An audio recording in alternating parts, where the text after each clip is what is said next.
శ్రీమాత్రే నమః. పూజ చేసేటప్పుడు అస్సలు చేయకూడని తప్పులు ఏంటో తెలుసుకుందాము. పూజ చేసేటప్పుడు చాలామంది ఇళ్లల్లో నిత్యం పూజలు చేస్తూ ఉంటారు. ఇక పూజలు చేసే సమయంలో వారికి తెలియకుండానే కొన్ని తప్పులు చేస్తారు. మనం పూజ చేసే సమయంలో పూజకు ఉపయోగించే పూలు పొరపాటున కింద పడినా వాటిని పూజకు ఉపయోగించకూడదు. వాసన చూసిన పువ్వులను కూడా పూజకు వాడకూడదు. పూజా గదిలో విరిగిపోయిన విగ్రహాలు ఎట్టి పరిస్థితుల్లోనూ ఉండకుండా చూసుకోవాలి. అలాంటి విగ్రహాలు ఉంటే ఎన్ని పూజలు చేసినా సత్ఫలితాలు రావు. ఎండిన పూలను పూజా గదిలో ఉంచడం ఏమాత్రం మంచిది కాదు.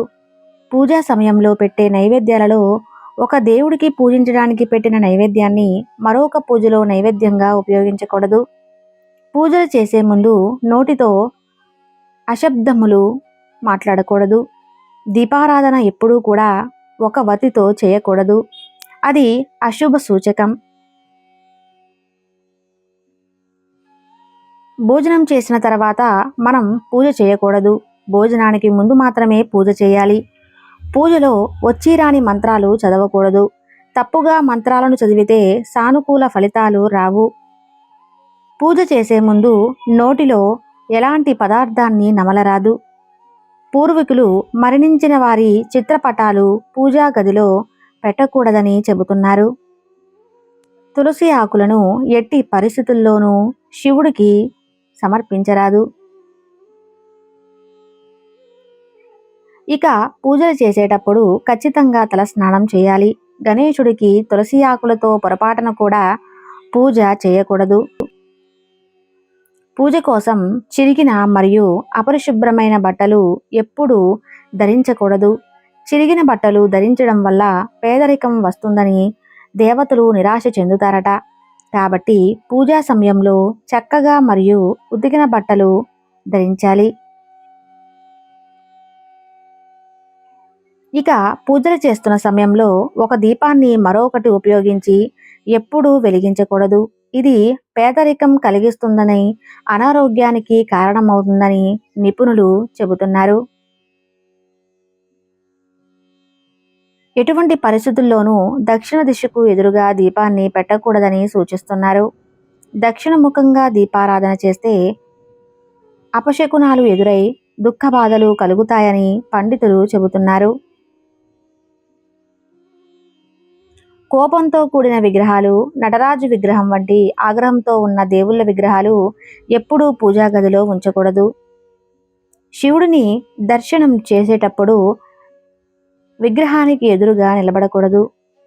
దీపారాధన చేసే ముందు వత్తి వేసి తర్వాత నూనె పోస్తుంటారు, కానీ అలా చేయకూడదు. దీపారాధన చేసేటప్పుడు నూనె పోసి తర్వాత ఒత్తులను వేయాలి. ఒక దీపం నుండి మరొక దీపానికి ఎప్పుడూ వెలిగించకూడదు. ఇది అనారోగ్యం, పేదరికం ఆహ్వానిస్తుంది. వంటగదిలోని వంటకు వాడే పసుపును దేవుడికి వాడకూడదు. ఇలా చేయడం దేవుళ్లకు చికాకు వస్తుందని చెబుతున్నారు. అగ్గిపుల్లతో నేరుగా ఒత్తులని వెలిగించకూడదు.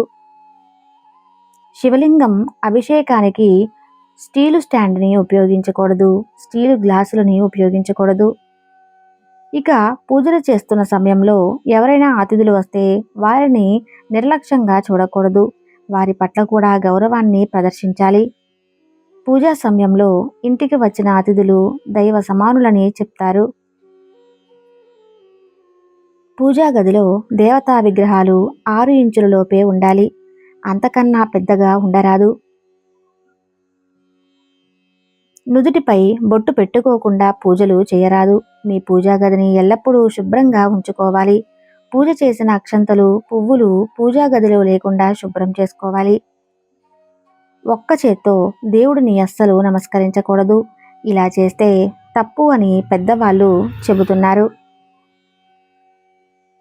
ఈశ్వరుడు ఎదురుగా నిలబడి ఆత్మ ప్రదక్షిణ చేయరాదు. స్త్రీలు తులసీ దళాలు తుంచరాదు. పురుషులు మాత్రమే తుంచవలెను. స్త్రీలు జుట్టు విరబూసుకుని పూజ చేయకూడదు. లక్ష్మీ పూజ శ్రావణ నక్షత్రంలో ఎప్పుడూ పూజించకూడదు.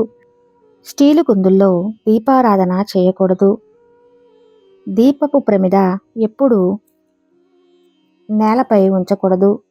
అది దీపాన్ని అగౌరవపరిచినట్లు అవుతుంది.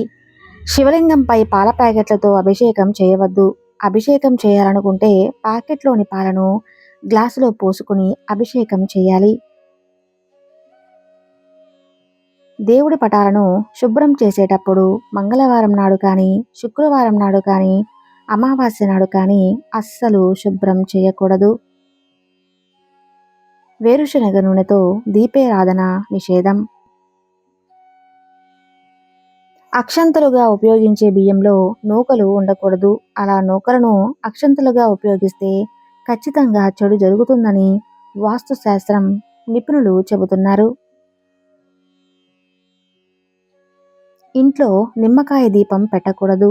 దేవాలయంలో మాత్రమే నిమ్మకాయ దీపం పెట్టాలి. దీపం తూర్పు దిక్కులో వెలిగిస్తే కష్టాలు తొలగిపోతాయి, గ్రహ దోషాలు పోతాయి. దీపం ఉత్తర దిశలో వెలిగిస్తే ధనాభివృద్ధి, కుటుంబంలో శుభకార్యాలు జరుగును. పత్తితో చేసిన వాటితో దీపం వెలిగిస్తే ఆయుష్ పెరుగుతుంది. దీపం 2 వత్తులతో వెలిగిస్తే కుటుంబం సుఖసంతోషాలతో ఉంటుంది. దీపం 3 వత్తులతో వెలిగిస్తే పుత్రసుఖం కలుగుతుంది. దీపం 5 వత్తులతో వెలిగిస్తే ధనప్రాప్తి, ఆయుర్దాయం, ఆరోగ్యం, ఆర్థిక అభివృద్ధి కలుగుతాయి. 9 వత్తులతో దీపారాధన చేయటం వలన కీర్తి ప్రతిష్టలు లభిస్తాయని ఆధ్యాత్మిక గ్రంథాలు చెబుతున్నాయి. నేతితో దీపారాధన చేస్తే ఇంట్లో సర్వ సుఖాలు, సౌభాగ్యాలు కలుగుతాయి. నువ్వుల నూనెతో దీపారాధన చేసిన సమస్త దోషములు, పీడలు తొలగిపోతాయి. ఆముదంతో దీపారాధన చేస్తే బంధుమిత్రులతో శుభం మరియు కుటుంబ సంతోషం కలుగుతుంది. కొబ్బరి నూనెతో దీపారాధన అర్ధనారీశ్వరునికి చేయటం వల్ల అన్యోన్య దాంపత్య జీవితం సిద్ధిస్తుంది. విఘ్నేశ్వరుని పూజలో కొబ్బరి నూనె ఉపయోగిస్తే మంచిది. నువ్వుల నూనె సకల దేవతలు ఇష్టపడతారు. ప్రతిరోజు దీపారాధన ఉదయం 3 గంటల నుండి 6 గంటలలోపు చేసిన సర్వ శుభములు, శాంతి కలుగును. జిల్లెడు నారతో చేసిన వాటితో దీపం వెలిగిస్తే భూత ప్రేత పిశాచాల బాధలు ఉండవు. అరటి నారతో చేసిన వత్తితో దీపం వెలిగిస్తే తప్పులు తొలగి కుటుంబమునకు శాంతి కలుగును. తామర నారతో చేసిన వత్తితో దీపం వెలిగిస్తే పూర్వజన్మలో చేసిన పాపములు తొలగును, ధనవంతులవుతారు. చిన్న నూతన వస్త్రమును వత్తిలా చేసి పన్నీరులో ముంచి ఆరబెట్టి దీపం వెలిగిస్తే శుభకార్యములు జరుగుతాయి. దీపం కుందు కింద ఏమీ పెట్టకుండా దీపారాధన చేయకూడదు. పళ్ళెం లేదా తమలపాకులు పెట్టాలి. దేవుడికి కొబ్బరికాయలు నైవేద్యంగా సమర్పిస్తే మొదలుపెట్టిన పనులన్నీ ఆటంకాలు లేకుండా అవుతాయి. గణపతికి పంచామృత అభిషేకం చేసి జనాలకు నైవేద్యంగా పెడితే వ్యాపారం బాగా సాగిపోతుంది. భగవంతుడికి అరటిపండు నైవేద్యంగా సమర్పిస్తే సకల కార్యసిద్ధి జరుగుతుంది. చిన్న అరటి పళ్ళను నైవేద్యంగా సమర్పిస్తే మధ్యలో నిలిచిపోయిన పనులు సక్రమంగా పూర్తి అవుతాయి. మామిడి పండ్లను నైవేద్యంగా పెడితే ప్రభుత్వం నుంచి రావాల్సిన నగదు ఎటువంటి అడ్డంకులు లేకుండా సకాలంలో అందుతుంది. భగవంతుడికి సపోటా పండు నైవేద్యంగా సమర్పిస్తే పెళ్లి, నిశ్చయ సంబంధ విషయాలలో అవంతరాలు రాకుండా అన్నీ తొలగిపోతాయి. భగవంతుడికి ఆపిల్ పండు నైవేద్యంగా పెడితే దారిద్ర్యము తొలగి ధనవంతులవుతారు. భగవంతుడికి కమలా పండు నైవేద్యంగా సమర్పిస్తే నిలిచిపోయిన పనులు విజయవంతం అవుతాయి. చూశారు కదండి. ఈ వీడియో కానీ మీకు నచ్చితే తప్పకుండా లైక్ చేసి మన ఛానల్ని సబ్స్క్రైబ్ చేయండి. Thank you.